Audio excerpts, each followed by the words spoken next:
जय माता रानी दोस्तों, नीता विक्रम चैनल में आप सबका स्वागत है। माँ जगदम्बा के नाम का जयकारा लगाएं। कमेंट सेक्शन में जय माता रानी हर हर महादेव जरूर लिखिए। आपके इष्ट देवी देवता की कृपा से जीवन में आपको सुख सौभाग्य और समृद्धि अवश्य प्राप्त होगी। सावन में देवी लक्ष्मी आपके घर आ जाएं, इसके लिए कुछ छोटी छोटी बातें हैं जिनके विषय में आज मैं आपको बताने वाली हूँ। सावन के महीने का और माँ लक्ष्मी का विशेष संबंध है। भोलेनाथ के पूजन से भी इसका काफी कुछ संबंध है। ये बातें आपको नहीं पता होती, इसलिए कई लोग बहुत सारे कष्टों में हमेशा पड़ते रहते हैं। विशेष करके गरीबी के कारण, पैसा न होने के कारण, पति पत्नी के रिश्ते न अच्छे होने के कारण या संतान इत्यादि के प्राप्त न होने से ही मनुष्यों के जीवन में कष्ट आता है।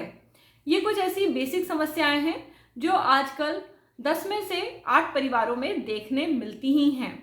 तो दोस्तों, आज हम हर वो बात के बारे में बात करेंगे जिससे कि लक्ष्मी माता प्रसन्न होती हैं, क्योंकि माँ लक्ष्मी को श्री के रूप में पूजा जाता है, जिसे हम संपूर्ण सुख के रूप में जानते हैं। जिसके घर में संपूर्ण सुख है वहां ना तो रोग होगा, ना दरिद्रता होगी, ना ही मानसिक कष्ट और तनाव होगा। तो हम सबको इस प्रकार की देवी लक्ष्मी की हमेशा आवश्यकता होती है। अब आपके जीवन में इस प्रकार माँ लक्ष्मी कैसे आए, आज इस वीडियो को देखने के बाद आप सब समझ जाएंगे। विशेषकर महिलाएं, क्योंकि घर बार की सबसे ज्यादा जिम्मेदारी महिलाओं के ऊपर होती है। वो अपने घर को चाहे जैसा वैसा बना सकती हैं। वो अगर अपने घर को चाहें तो बहुत ही सुंदर बना सकती हैं, और वहीं यदि एक महिला यदि चाहे तो वो अपने घर में अलग अलग प्रकार की चीजें करके हर तरह के कष्टों को दूर कर सकती है। तो दोस्तों, आपको अब मैं अपने बारे में बता दूं। मैं एक एस्ट्रोलॉजर हूं और मेरा नाम है नीता विक्रम। यदि आप अपनी कुंडली के लिए कंसल्टेशन की बुकिंग करना चाहते हैं तो व्हाट्सएप का मेरा नंबर है, जो इस वीडियो के नीचे पहले कमेंट में मैंने आपको दिया हुआ है। आप अपना कंसल्टेशन बुक कर सकते हैं। तो दोस्तों, हम आगे बात करते हैं लक्ष्मी जी के विषय में। सावन के महीने में माँ लक्ष्मी समुद्र मंथन के द्वारा निकली हैं।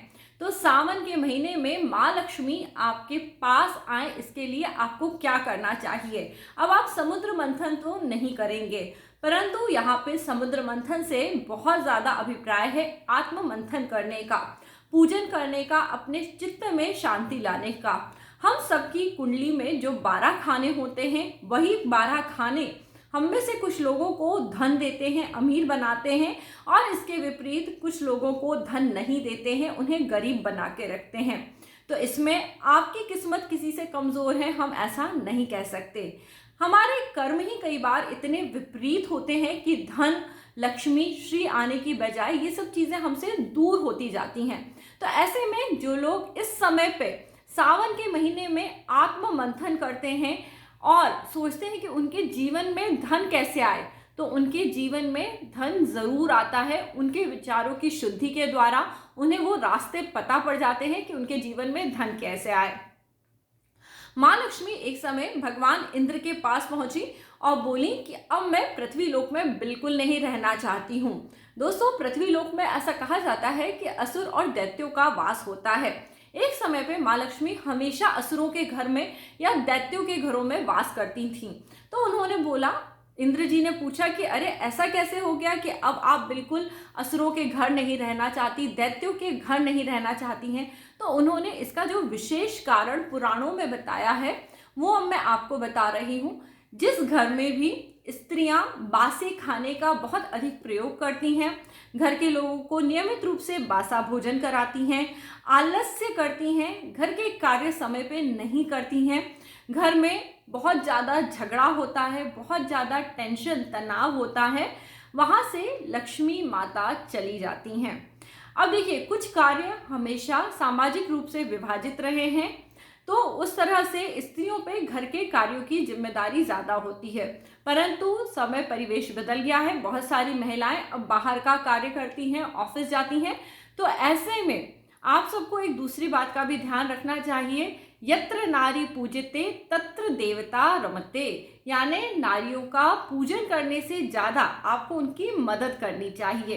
तो जो लोग अपने घर में स्त्रियों की मदद नहीं करते, हमेशा उन पे चिल्लाते हैं, मैंने बहुत बार देखा है, घर में यदि खाना नहीं बन रहा है, घर में यदि कोई काम नहीं हो रहा, तो ज़्यादातर लोग स्त्रियों को डांटते हैं और उनका अपमान करते हैं। तो ऐसे में जो स्त्री होती है वो अपने मन में इस चीज को रख लेती है, वो भले कहे ना कहे पर वो शुद्ध हृदय के साथ उस घर में रहने लगती है। तो यानी जहां स्त्री का मान सम्मान नहीं होता, ऐसे घर में भी माँ लक्ष्मी नहीं रहती। देखिए, मैं आपको जिम्मेदारियां भी बता रही हूँ और आपकी स्त्रियों के प्रति जिम्मेदारियां हैं वो भी आपको निभानी है। तो यहाँ सावन के महीने में यदि आपके घर में ऐसा कुछ नहीं होता है तो अब आपको ये चीजें सुधारनी चाहिए। अपने घर में स्त्रियों को बराबर सहयोग दीजिए। घर में आप हमेशा साफ सफाई का ध्यान रखें। झूठा भोजन नहीं करना चाहिए। घर के लोग कई बार क्या करते हैं, झूठे हाथ से खाना परोसते हैं। जिस घर में खाना झूठे हाथों से परोसा जाता है उस घर में देवी लक्ष्मी नहीं रहती हैं।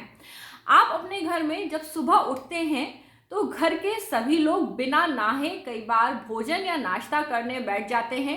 इस स्थिति में भी घर में देवी लक्ष्मी का वास नहीं होता है।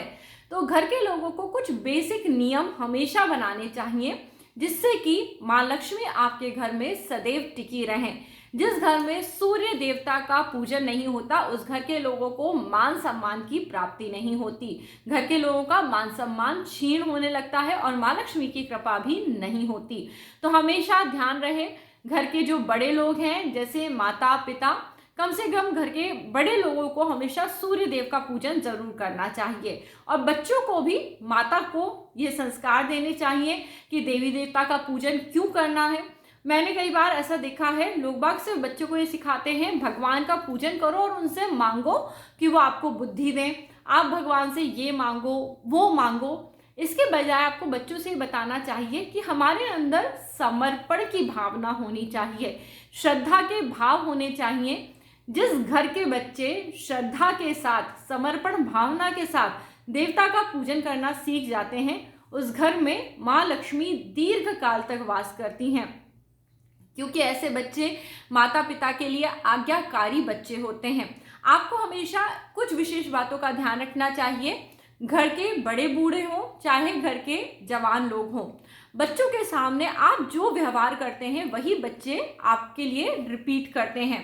तो बड़े बूढ़ों को बहुत ज़्यादा गुस्सा नहीं करना चाहिए, बहुत ज़्यादा घर के बच्चों को डांटना नहीं चाहिए।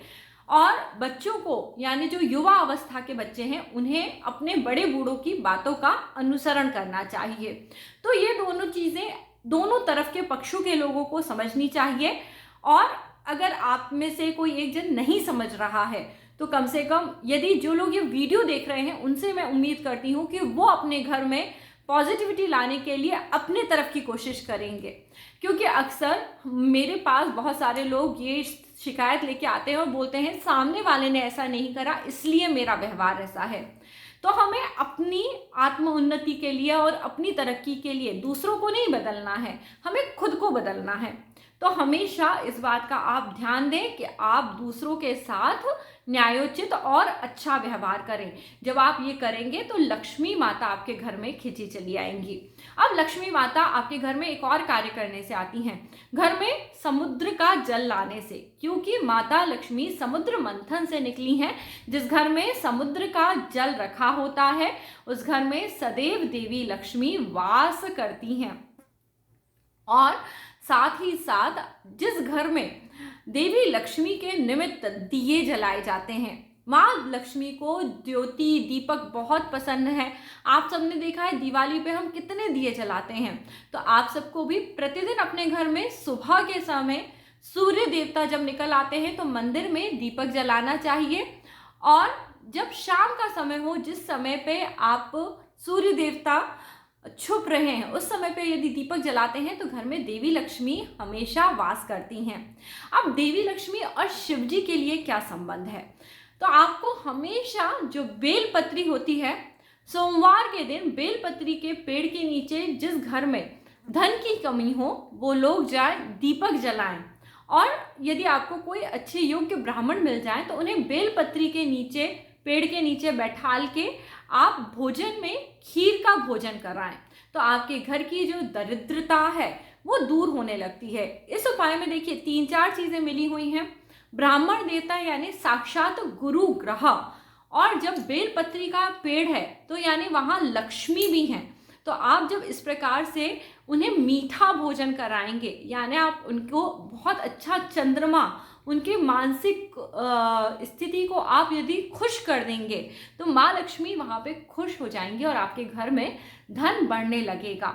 मीठी चीज़ और जो सफ़ेद खीर होती है वो धन का भी प्रतीक होती है। तो जब आप इस प्रकार से सोमवार की शाम के समय इस उपाय को करते हैं तो आपके घर में धन बढ़ने लगता है। और अभी दोस्तों सावन का महीना चल रहा है, आप किसी ब्राह्मण बुजुर्ग को बेल वृक्ष के नीचे खीर का प्रसाद खिलाएं, देखिएगा आपके घर की गरीबी दूर होने लगेगी।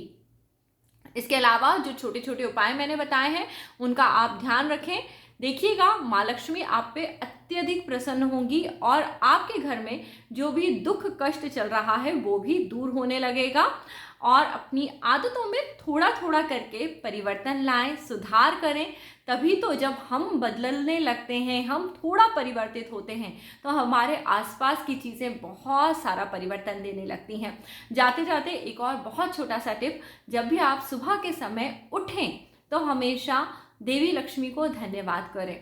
देवी लक्ष्मी इंद्र की पत्नी के रूप में शची हैं, जो इस पूरे संसार में सुख सौभाग्य की बारिश कराती हैं।